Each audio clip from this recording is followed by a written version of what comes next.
May I come in, sir? Please, Good morning, sirs. sit down. Thank you, sir. So, Srishti, Yes, sir. when you are a student of political science Yes, sir. and you have taken a lot of interest in Indo-Russian affairs, Indeed, sir. so can you tell us something about it? Sir, the relationship of India and Russia has been a time-tested one. As our Honorable Foreign Minister S. Jaishankar sir has also said that it's perhaps the only constant in today's That's between India and Russia. What about you and Russia? Sir, I was a part of Global Youth. Sir, it's an apolitical, not-for-profit organization which basically empowers youth ambassadors. We, as youth in the Global Youth, sir, we organize various events with various ambassadors. We have a chat with the diplomat session also, whereby we get to communicate with people of high stature. So, you do it online? So both online and offline mode. So, you've been to Russia? No, sir. So, within Delhi? It was within, yes, sir. So, what is the issue that you really, which is the main issue between India and Russia, which you talk about? So the main issue is that recently there has been a perception that Russia is moving closer to China. So of late, when Russia and China had a meeting, they also said that their relationship is timeless, which creates an issue for India because that is seen in a negative light. Whereby, If you were in Russia, yes, sir. would you say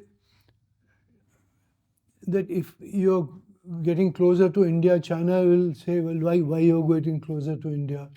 If they go closer to China, then they're not going to think like they want to be close to everyone. Indeed, that's what international relations is all about. Yes, sir. So why do you say that? Why does this happen? That why you're going closer to China? Of course, they will go closer to China.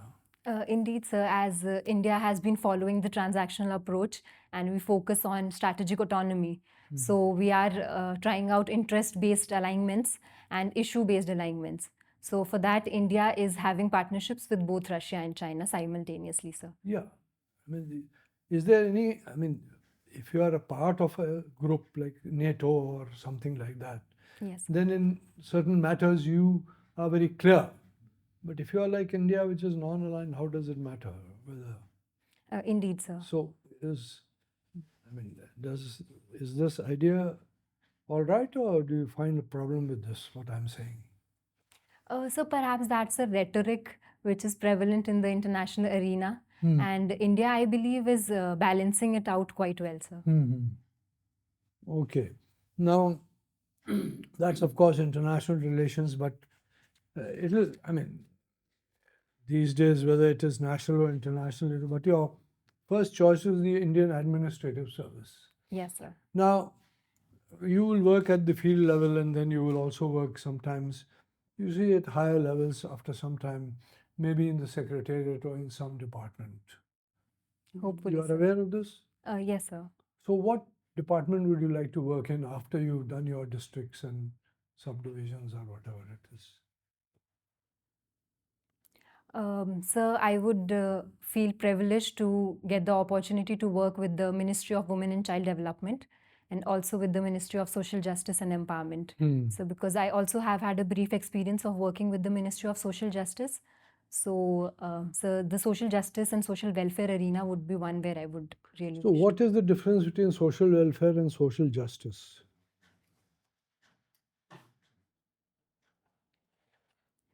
So both are complementary to each other. So welfare entails within itself the concept of social justice, whereby different communities, including the marginalized sections also, are given equal rights, equal opportunities. Sir, as such, I don't see them as discrete concepts, but intermingling. But what is the main job of this Ministry of Social Welfare? What is, social welfare, it's a concept which is there in every country after all. Why do you have a separate ministry of that in India or department? What does it do actually in terms of, actual work, I mean, what are the problems that come before them?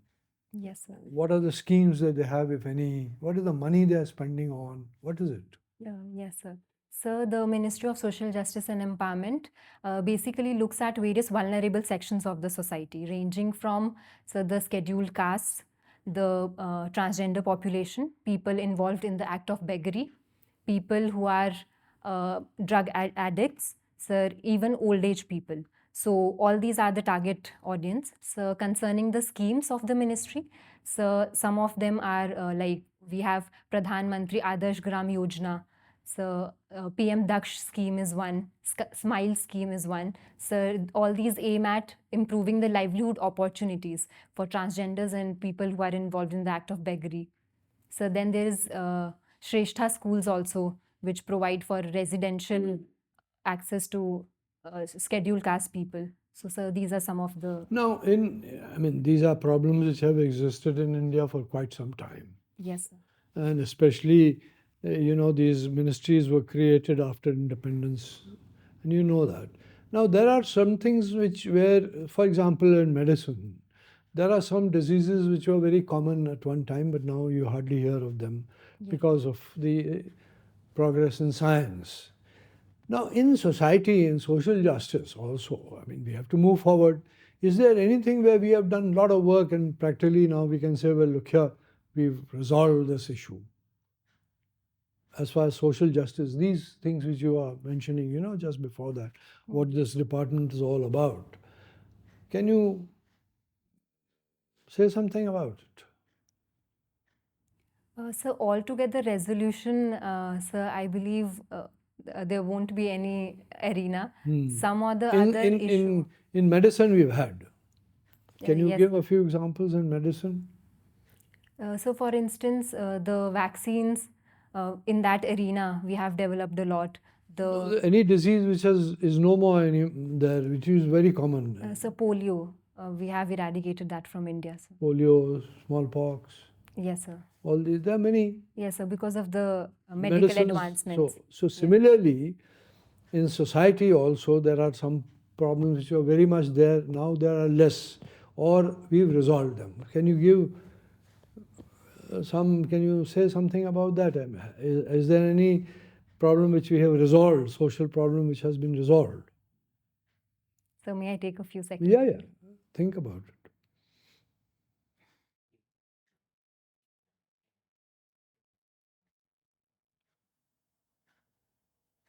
So one such thing that comes to my mind is that during the British era, various tribes were categorized as criminal tribes. That is something that post-independence we have changed, sir. Correct.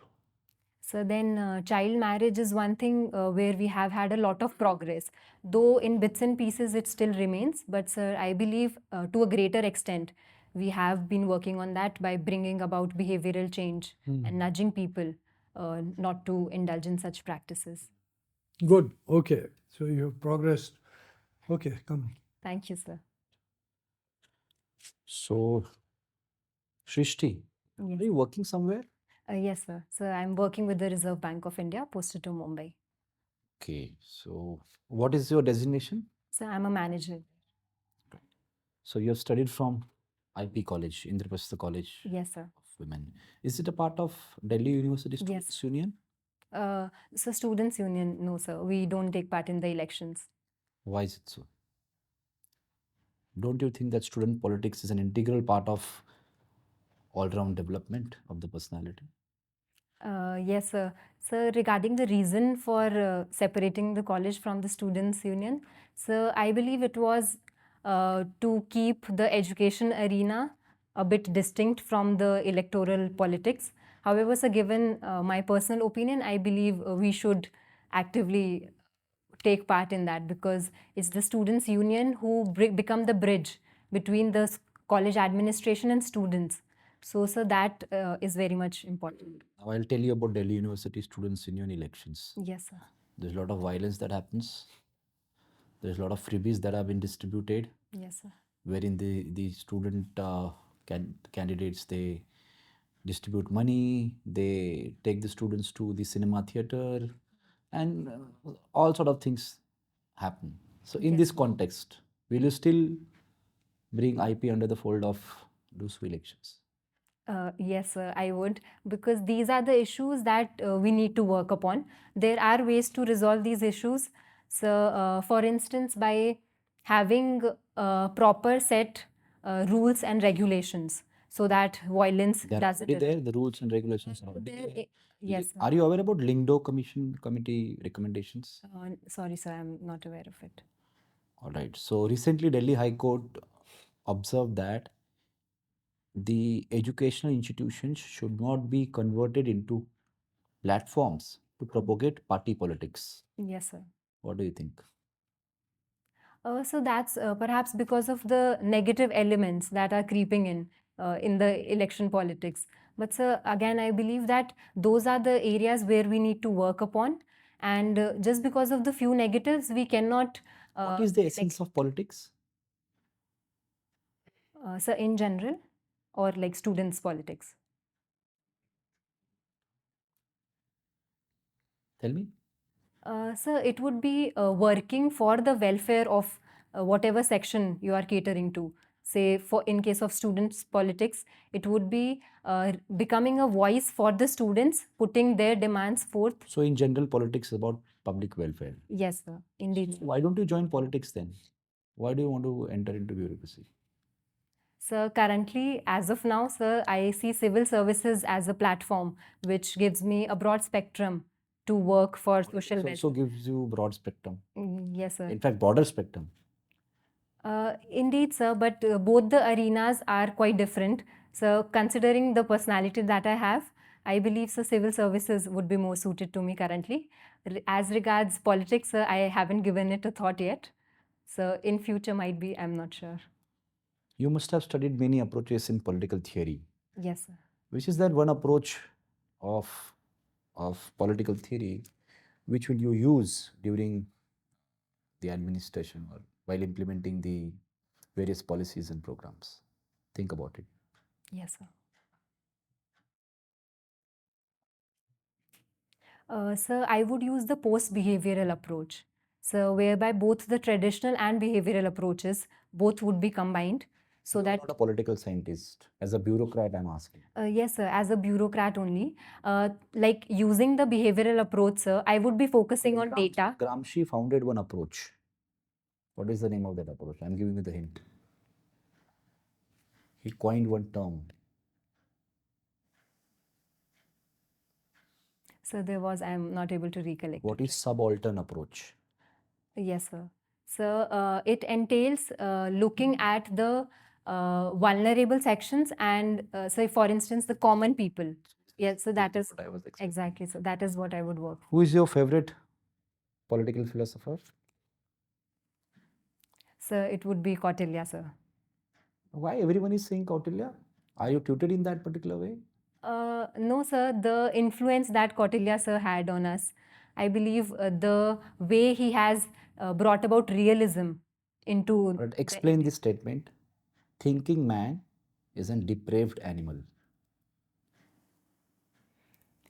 Sir, this was given by the early ancient scholars, whereby they were. This statement is attributed to early ancient scholars. Sir, Greek philosophers. Are you sure? So that is what I can remember of right now, whereby it was mentioned that the challenges that come. Did you read Rousseau? Yes, sir. So Rousseau, by criticizing science and reason, perhaps this statement was in that context. Explain this statement. Sir, it says that when we are focusing only on reason and logic, while neglecting the emotional part of it, the values, etc., then a man becomes more of a beast, in the sense that that objectivity divorces itself from feelings and values. So that is what I can Who was the understand. first women vice chancellor of Delhi University? Sir, I am not aware. Please go home and find this out. All right, my last question to you. What is the essence of life? What is your philosophy of life? Yes, sir. So, for me, the essence of life would be where I'm happy, and that happiness for me would entail not just success in the professional arena, but also in my personal life, where I'm satisfied and I'm at peace with myself. Thank you, sir. Strategic autonomy. Yes, sir. Just a high sounding slogan. How is it different from NAM? So it's an extension of NAM only, not completely divorced from it, but the way it has been presented now entails within itself the multiple alignments that we are having with the various nations through the interest-based alignments, as I earlier mentioned. So, for instance, when India uses the approach of dehyphenation, sir, then we are ensuring that our relationships with different nations are as per the mutual benefits that we get from various relationships. So that I believe entails strategic autonomy. So why have two terms, dehyphenation and strategic, what is that, autonomy? How are they different? Are we following a policy of dehyphenation Yes. vis-a-vis Russia and USA? Yes, sir, certainly we are. Although the term in the first place came while referring to India's relationship with Israel and Palestine. However, sir, if we put it in the context of Russia and USA, so then also we can say that we are following the policy of So dehyphenation. how is it different from strategic autonomy? So, strategic autonomy entails that India is not dictated by any other party, as it was during the during the Cold War era also. So, that strategic autonomy signifies that India is confident enough to take decisions. You are stating that India's foreign policy was dictated by somebody else during the Cold War era. No, sir, it wasn't. It was then that we came up with the concept of non-alignment, and that we have Then you carried just said forward. that. You just said that.